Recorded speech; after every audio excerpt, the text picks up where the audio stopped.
मंदिर और पूजा, ये दो हमारे जीवन की सबसे महत्वपूर्ण चीजें हैं। शिव भक्तों ध्यान रखना, शिव महापुराण में लिखा है कि तुम्हारे साथ मंदिर में क्या होना चाहिए और क्या नहीं होना चाहिए।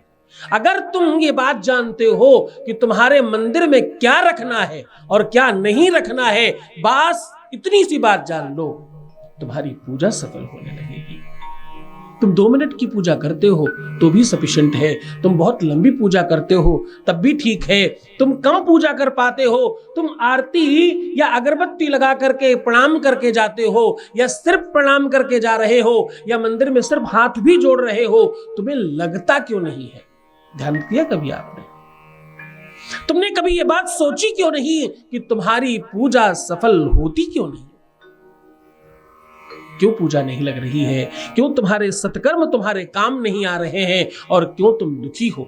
इसका सबसे बड़ा कारण है तुम्हारे मंदिर में क्या होना चाहिए और क्या नहीं होना चाहिए, इस बात का सही आंकलन। मंदिर में बहुत विधि विधान की आवश्यकता खास नहीं है। शिव महापुराण कहती है, बाबा की स्वयं की वाणी ये बात कहती है कि तुम्हारे मंदिर में अगर ये वस्तुएं हैं और इन चीजों को अगर आप हटा देते हैं, सिर्फ ये 2 बातें अगर आप पूरी तरह से जान लें तो आपके जीवन में सुख अपने आप आने लग जाएगा। ऐसा तुम क्या पाना चाहते हो? ऐसी कौन सी चीज है जो तुम्हें मिल सकती है ही नहीं? जरा बताना मुझे। तुम प्रेम चाहते हो, तुम संबंधों में, रिलेशनशिप में, अपने परिवार में खूब सारा प्रेम चाहते हो, तुम वैभव और संपत्ति और धन चाहते हो, तुम नौकरी चाहते हो, तुम अपने जीवन की वो कौन सी चीज है जो पाना चाहते हो? ऐसा कुछ भी नहीं है जो तुम्हें मिल नहीं सकता। नौकरी चाहिए, पदोन्नति चाहिए, उन्नति चाहिए, ट्रांसफर चाहिए, संतान चाहिए, शिक्षा चाहिए, आपको जीवन में चाहिए क्या? जो भी चाहिए सब भगवान देता है। आपके मन में वो भाव होना चाहिए, क्योंकि शास्त्र कहता है, करो तुसाना शुभ हे तुरीश्वरी शुभानि भद्रानि बिहन्तु चापदः। शुभता के लिए इन चीजों की आवश्यकता है। जैसे मंदिर में जब भी तुम पूजा करो तो दिया जलाना अत्यधिक आवश्यक है। तो दिया क्यों जलाना? दिया इसलिए जलाना क्योंकि दिया जलाने से तुम्हारी पूजा, तुम्हारी प्रार्थना भगवान तक सीधी पहुंचती है। दीपक साक्षी है ना, गवाह है दीपक। और ये दीपक सिर्फ दीपक नहीं है, ये दीपक अग्नि है। और अग्नि क्या है? वेद कहता है, विराट अग्निर्जायत। क्या है? भगवान का साक्षात मुख है अग्नि। तुम देवी जी का पूजा करो, हनुमान जी का पूजा करो, राम जी का पूजा करो, तुम कृष्ण जी का पूजा करो, तुम साईं भगवान का पूजा करो, तुम दुनिया में किसी भी ग्रह का अनुग्रह करो, पूजन करो, आपको क्या करना पड़ता है पता? स्वाहा आपको अग्नि में ही करना पड़ता है। क्यों? क्योंकि जब भी तुम कुछ खिलाना चाहते हो तुम मुख में खिलाते हो, और मुख अग्नि ही है। इसको साधारणतः समझ सकते हो। पहले वो डाकिये होते थे, एक डाकघर होता था, और हर डाकघर में एक बड़ा बॉक्स लगा होता था, और उस बॉक्स में आप जो भी डाल दें लेटर, जिसका भी एड्रेस लिख के डाल दें, वहां वो लेटर पहुंचेगा ही, इस विश्वास के साथ उस लोहे के बॉक्स में हम लेटर डाल देते थे, और पता है वो पहुंचता भी था।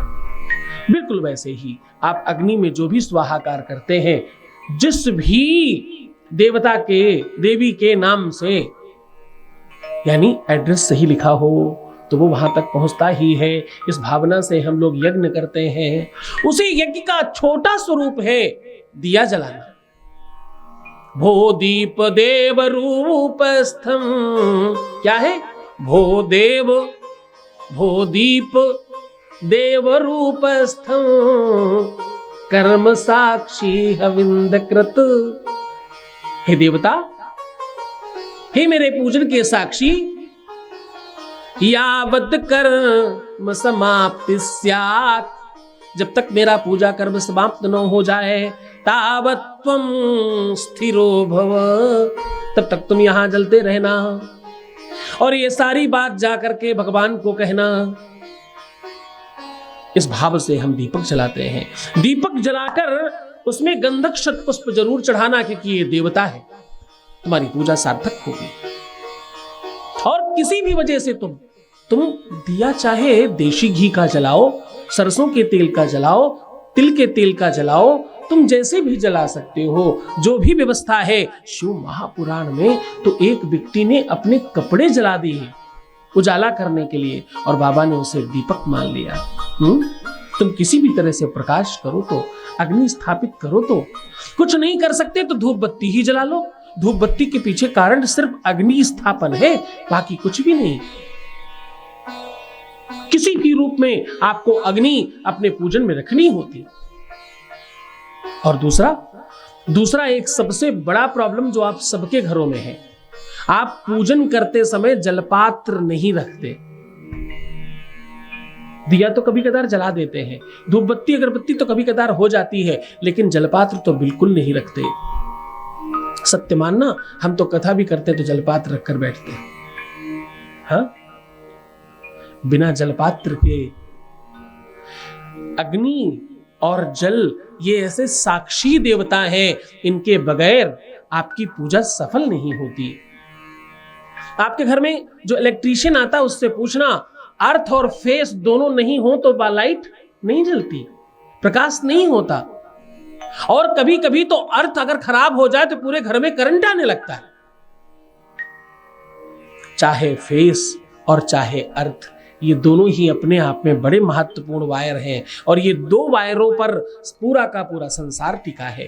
तुम्हारी नाड़ी भी दो है, एक सूर्य नाड़ी, एक चंद्र नाड़ी, एक गर्म और एक ठंडी। हाँ, तुम्हारी आंखें दो हैं। तुम्हारे सारे के सारे अंगों में दो दो भाव हैं, एक स्त्री भाव है, एक पुरुष भाव है, एक गर्म है, एक ठंडा है। इसी से पूरा जीवन निर्माण है। इसलिए जब भी पूजन करें तो दिया जलाना और जलपात्र रखना, ये दोनों बहुत आवश्यक है। पूजन में ये दो चीजें अगर आप नहीं रखते हैं तो आपका पूजा सफल नहीं होता, आपका पूजन सार्थक नहीं होता। तीसरी बात, आपको जब भी आप पूजन करें, आप एक सेकंड के लिए भी अगर मंदिर में प्रवेश कर रहे हैं और आप प्रणाम कर रहे हैं, तो आपको आसन पर खड़ा होकर पूजा करना चाहिए। मंदिर जा रहे हो तो आसन की जरूरत खास नहीं है, कि वो अचल स्थापना है। तुम्हारे घर में जरूरत है, क्योंकि यहां अचल स्थापना है। यहां पर भगवान आते हैं और जाते हैं। जैसे ही तुम आसन डालते हो वैसे सुनिश्चित हो जाता है भगवान का बाहर है ना। तुम्हारी बात सुनना, तो आसन डालकर ही पूजा करना। चौथी बात, तुम में जो भी सामर्थ्य हो उस हिसाब से भोग जरूर लगाना। क्यों करना ऐसा? भगवान कुछ नहीं खाते, भगवान तुम्हारा भाव खाते हैं। भाव तुम्हारा जो विचार है, तुम्हारा जो भगवान के प्रति श्रद्धा और विश्वास है, परमात्मा को तो बस उतना ही चाहिए।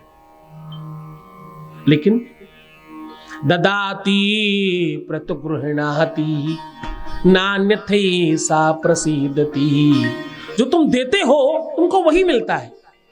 तो भैया भोग देना, ताकि तुम्हारे घर में अन्न और धन बना रहे बराबर।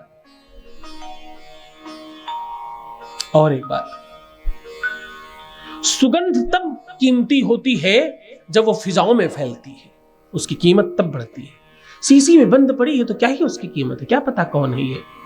जब वो बाहर आती है तो अपने मंदिर को थोड़ा सुगंधित रखना, अपने मंदिर में अच्छी और अनुकूल खुशबू बढ़ाए रखना किसी तरह से। ऐसा करने से परमात्मा की कृपा अच्छे स्तर पर मिलती है। मंदिर साफ रखना, मंदिर की व्यवस्था अच्छी रखना, मंदिर को अपने जैसा समझना, पूरी व्यवस्थाओं का पूरा अच्छा संचार करना, ये सब तो करना ही चाहिए। अब एक बात, क्या नहीं करना चाहिए उस पर भी थोड़ा ध्यान दीजिए। शंख को हमेशा लोग उल्टा करके रख देते हैं। उल्टा मतलब एक तो उसका मुंह होता है जहां से आप बजाते हो उसे। हाँ देखो मैं बताता हूं आपको, ध्यान से समझिएगा। इस प्रकार से शंख होता है, आप देख पा रहे होंगे ये शंख है। हाँ? इस पे थोड़े कलर हैं तो आप शंख की आकृति आप जानते हैं। एक होता है शंख का मुख, यहां इसको मुंह में लगा के बजाते हैं। फिर दूसरा होता है ये वाला हिस्सा जिसको हम ऐसे हाथ के बीच में रखते हैं, ऐसे आप देख पा रहे होंगे मेरे ख्याल से। तो जब हम इस तरह बात करते हैं, इस सिचुएशन की बात करते हैं, ये वाला जो छेद है जहां पर, यहां की जब हम बात करते हैं तो ज्यादातर लोग इसको पलट कर रख देते हैं, यानी ये गोल वाला हिस्सा ऊपर और ये खड्डे वाला हिस्सा नीचे। ऐसा नहीं करना चाहिए, ऐसा नहीं करना चाहिए। ये खड्डे वाला हिस्सा ऊपर होना चाहिए और उसमें हमेशा थोड़ा जल भर करके रखिए। शंख उल्टा रखने से आपके घर की लक्ष्मी चली जाती है, आपको कर्जदार बनाता है ये शंख, आपको आपके घर में रोगों की बढ़ोतरी का सबसे बड़ा साधन है। और ध्यान से समझना शिव भक्तों, शंख कोई और नहीं, ये लक्ष्मी का सगा भाई है। इसलिए घर में शंख होना चाहिए और घर में शंख सीधा होना चाहिए। उल्टा रखने से उल्टे काम शुरू होते हैं, सीधा रखने से सीधे काम शुरू होते हैं। और एक बात, मंदिर में अनावश्यक गंदगी नहीं रखनी चाहिए। जिस कपड़े से तुम धोते पोंछते हो ना, उसको भी थोड़ा कभी कभी उस पर भी ध्यान देना।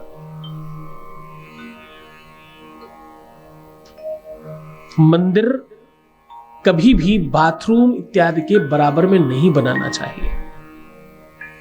मंदिर नॉर्थ ईस्ट में ही होना चाहिए और कभी भी नॉर्थ वेस्ट में नहीं होना चाहिए। राहु की दिशा है, वहां मंदिर रखने से आपके घर में पिशाचों का वास शुरू हो जाता है। बहुत अधिक मूर्तियां रखना, बहुत अधिक तस्वीरें रखना, बहुत अधिक भगवान रख लेना मंदिर में बहुत अच्छा नहीं माना जाता। हम उतनी ही चीजें रखें जितने को बहुत अच्छी तरीके से संभाल सकते हो। मेहमान उतने ही घर में अच्छे हैं जिनका स्वागत किया जा सके, जिनका सम्मान किया जा सके। मंदिर में शंख घंटा होना चाहिए, पर शंख और घंटे टूटे नहीं होने चाहिए, खराब नहीं होने चाहिए। शंख और घंटा होना चाहिए लेकिन बहुत दिनों तक रखा नहीं रहना चाहिए, उसमें बजते रहना चाहिए। जय शब्दम नमः शब्दम शंख चक शब्दम चकारयेत, ऐसा वेद कहता है। और हां, मंदिर के अंदर जहां आपने मंदिर बना रखा है वहां पर कोई भी ऐसी, जैसे जनरली ज्यादातर लोगों को देखा गया है कि वो मंदिर की सामग्री, मंदिर के फूल पुष्प वहीं उतार कर वहीं रख देते हैं। ऐसा नहीं करना चाहिए। निर्माल्य है ये, निर्माल्य में बहुत सारे ऐसे श्रापित देवता हैं जो वास करते हैं, बहुत सारे गंधर्व और किन्नर वास करते हैं, बहुत सारे ऐसे शक्तियां और देव हैं जो उसमें वास करते हैं। उनको मंदिर के अंदर नहीं रखना चाहिए। बहुत सारे ऐसे नर हैं जो श्रापवश अपने जीवनांत के पश्चात उसी निर्माल्य में वास करते हैं। तो ध्यान रहे, इस निर्माल्य को मंदिर के अंदर नहीं रखना है। अगर ये सब कुछ तुम बहुत नियम और बहुत पद्धति के साथ करते हो तो तुम्हें कहना पड़ेगा मेरा हर पल हर क्षण शिवमय हो रहा है, इसीलिए सुखमय हो रहा है।